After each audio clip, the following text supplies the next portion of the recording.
ఉత్తరప్రదేశ్ అయోధ్యలో బాలరాముడి ప్రాణప్రతిష్ఠ కార్యక్రమాన్ని అరకులోయ పట్టణంలో భక్తులు డిజిటల్ ఎల్సీడీ టీవీల ద్వారా ప్రత్యేక ప్రసారాన్ని తిలకించి పులకించిపోయారు.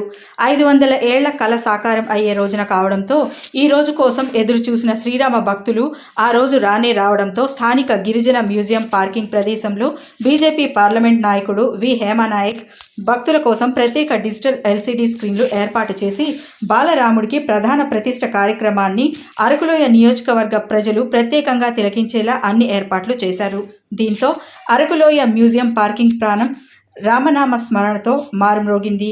ఈ సందర్భంగా బీజేపీ నాయకుడు హేమనాయక్ మాట్లాడుతూ అయోధ్యలో రాముడి ప్రాణ ప్రతిష్ఠ కోసం 500 ఏళ్లగా ప్రజానీకం భక్తజనం ఎదురు చూస్తుందన్నారు.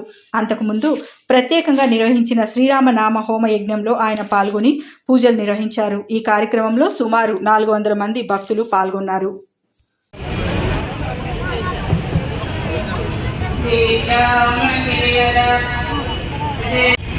మంత్రమందరు పలకాలి. నేను మొదటిసారిగా నేను తర్వాత